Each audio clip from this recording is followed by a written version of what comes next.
আমরা এখন চলে এসেছি রোটাং পাসে। এই দেখো শুরু করে দিই। Hello everyone, welcome back to my channel. মানালিতে আজকে আমাদের থার্ড ডে। আজকে আমরা যাব মানালির সব থেকে পপুলার যে ডে ট্যুরটা হয়, যেটা হলো রোটাং পাস, কোকসার, শিশু, অটল টানেল আর সোলাং ভ্যালি। সোলাং ভ্যালি আমরা আগের দিনই কভার করেছি, তাই আজকে বাকি এই পুরো সাইডটা কভার করব। রোটাংয়ের জনপ্রিয় রুট হলো মানালির দিক থেকে গুলাবা চেক পয়েন্ট হয়ে ওপরে ওঠা আর অটল টানেল হয়ে ব্যাক করা।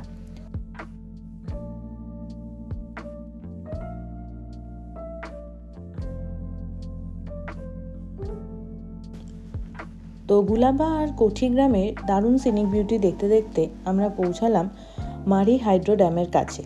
এখানে পুরো ড্যামের জলটাই ফ্রিজ হয়ে গেছিল, তাই এখানে সময় নষ্ট না করে আমরা আরও এগিয়ে চললাম ওল্ড লে হাইওয়ে ধরে রোটাংয়ের উদ্দেশ্যে।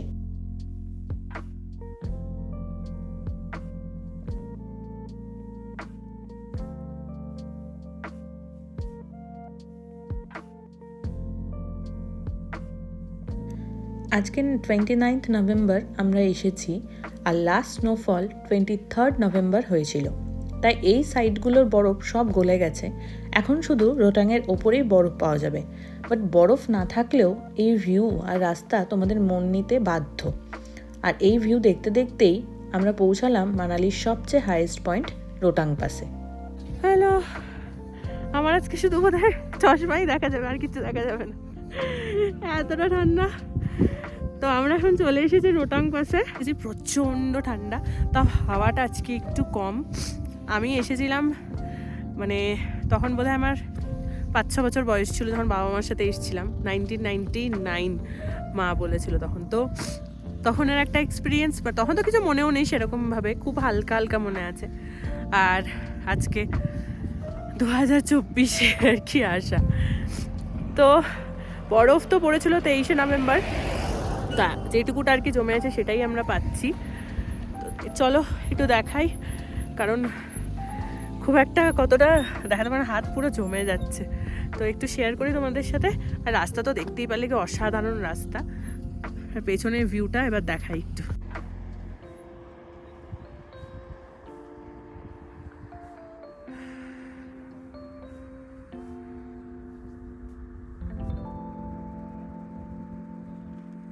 সরে যা একটু, একদম 360 রেঞ্জ। এই যে এইদিকে বরফ পড়ে গেছে অলরেডি। চলো দেখি লেকটার কাছে যেতে পারি কিনা, তাহলে গিয়ে আবার তোমাদেরকে দেখাবো। অনেক দূর থেকে ওটা মনে হচ্ছিল লেকের মতো, কিন্তু কাছে গিয়ে জানলাম ওটা জমা জল, ওখানে ওরমভাবে জমে বরফ হয়ে গেছে। আর এই ভিউ পেয়ে আমি তো কি বলবো, ভাষায় প্রকাশ করতে পারছিলাম না। আর এই হচ্ছে পুরো রোটাংয়ের 360 ডিগ্রি হিমালয়ান ভিউ। আরও কিছুদিন পর এটা পুরো বরফে ঢেকে যাবে, তখন ভিউটা আরও ভালো হবে, কিন্তু রোটাং পাস ততদিনে বন্ধ হয়ে যাবে। আর এই দেখো কি হাওয়া জাস্ট এখানে।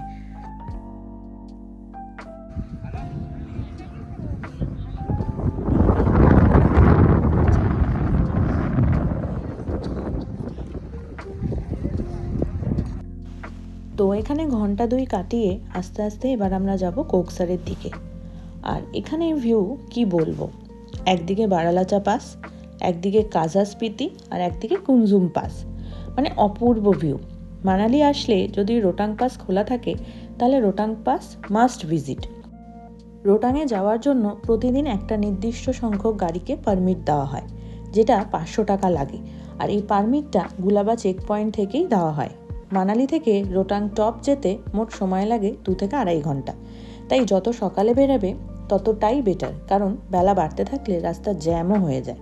রোটাংয়ে শীতকালে স্নোফলের কারণে সব বন্ধ হয়ে যায়, আবার মে মাসে খোলে। আর মে জুন মাসে এখানে ski, horse riding, snow bike, এইসব স্পোর্টস অ্যাক্টিভিটিগুলো হয়। আর এই সিনিক বিউটি দেখতে দেখতেই আমরা পৌঁছালাম কোকসার। আর এখান থেকে এই যে রাস্তাটা দেখা যাচ্ছে, এটা পুরো কাজা হয়ে স্পিতির দিকে যাচ্ছে।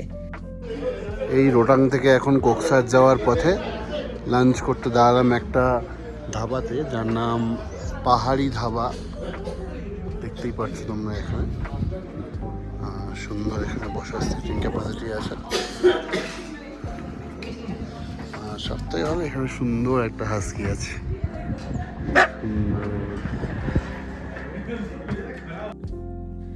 এখানে একটু কফি আর মোমো খেয়ে আমরা চললাম এবার শিশুর উদ্দেশ্যে।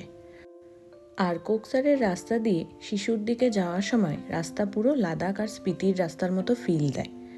আর এখানে এমন মারাত্মক ঠান্ডা যে রাস্তার ধারে সব ওয়াটারফলগুলো জমে বরফ হয়ে গেছে।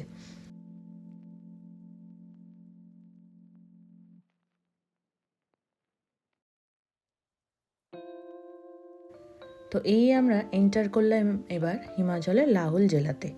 কোকসার থেকে শিশু প্রায় 10-12 কিলোমিটার। আর এই হাইওয়ে ধরেই সোজা যেতে থাকলে তোমরা পৌঁছে যাবে লেহ লাদাখ। আর এই পুরো জায়গাটা জানুয়ারি ফেব্রুয়ারিতে পুরো বরফে ঢেকে থাকে, তখনের ভিউটা জাস্ট মাইন্ড ব্লোয়িং হয়। আর পোস্ট অটমে এখানে পপুলার গাছের পাতাগুলো এমন গোল্ডেন কালারের হয়, ঠিক যেন ম্যাপেল ট্রিজের মতো লাগে।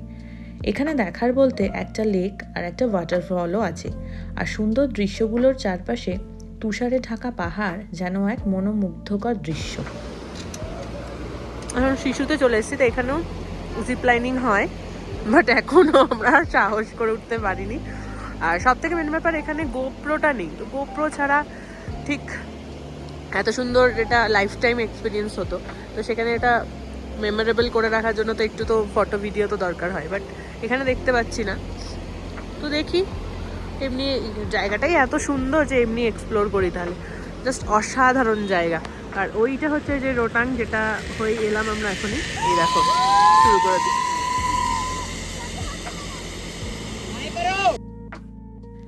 এখানে আমরা প্রায় 1 ঘন্টা মতো ছিলাম। বাই ওয়াকিং আমরা আশেপাশের জায়গাগুলো কভার করলাম। তোমরা চাইলে শিশুতে এসেও স্টে করতে পারো, তার জন্য আমি যেখান থেকে বুক করেছি ওনার সাথেও কন্ট্যাক্ট করতে পারো, বা অন্যভাবে কন্ট্যাক্ট করে বুক করতে পারো। আর এই সেই শিশু লেক দেখে আমরা চললাম এবার অটল টানেল হয়ে মানালির দিকে, কারণ আস্তে আস্তে সন্ধ্যা হয়ে আসছিল আর সাথে মারাত্মক হাওয়া আর ঠান্ডা লাগছিল। আর রাস্তা দিয়ে ফেরার সময় এই ব্রেথ ট্রেকিং রোটাংয়ের ভিউ। আমরা সত্যি খুব লাকি নভেম্বরের লাস্টে এসেও রোটাং ভিজিট করতে পেরেছি, কারণ ন্যাচারালি এই টাইমে রোটাং বন্ধ হয়ে যায়।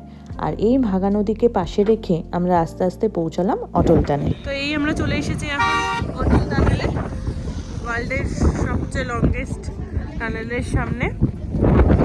তো এই রাস্তাটা, ডান দিকে যে রাস্তাটা, সেই রাস্তাটা চলে যাচ্ছে হচ্ছে কোকসার হয়ে স্পিতি ভ্যালির দিকে। আর এইটা হচ্ছে ডান দিকে, বাঁদিকে যে রাস্তাটা যাচ্ছে এটা যাচ্ছে হচ্ছে শিশু হয়ে লের দিকে যাচ্ছে। চলো অটল টানেলটা এবার একটু এক্সপ্লোর করি। এখন এসে গেছে ওয়ার্ল্ডের লংগেস্ট হাইওয়ে টানেলের সামনে, অটল টানেল। 10,075 ফিট এটা উপরে, আর মোটামুটি 10 থেকে 15 মিনিট কভার করে। 10 কিলোমিটার এটা মোটামুটি কভার করে। প্রচণ্ড ঠান্ডা, এখানে হাত পা জমে যাচ্ছে আমার। আর এই হচ্ছে পেছনে ভাগা নদী হচ্ছে এটা। আমরা ওই দিক দিয়ে শিশু হয়ে এলাম, এবার এই অটল টানেল হয়ে আমরা আবার মানালি ফিরে যাবো। তো চলো দেখে নিই একটু সামনে থেকে, একটু ফটো তুলে নিই। আমি এখানে জমে যাচ্ছি লিটারালি। দেখা হচ্ছে আমার মানালি গিয়ে। তো এখানে বেশিক্ষণ আমরা থাকতে পারিনি, কারণ মারাত্মক হাওয়া শুরু হয়ে গেছিলো। এই আমার ফার্স্ট অটল টানেল ভিজিট করা। ছোটোবেলায় এসেছিলাম বাবা মায়ের সাথে, তখন অটল টানেলটা হয়নি। আর এখানে দেখি কি সুন্দর স্পিড লিমিট মেনটেন করে যেতে হয়। আর প্রত্যেক 1 কিলোমিটার ডিস্টেন্সেই একটা এমার্জেন্সি এক্সিটের ব্যবস্থা করা আছে, যাতে কোনো মেজর প্রবলেম না হয়।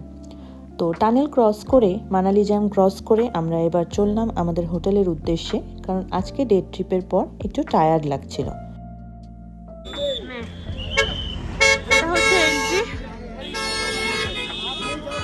আর এইটা হচ্ছে বিয়াস কুণ্ড, যেখান থেকে বিয়াস নদীর উৎপত্তি।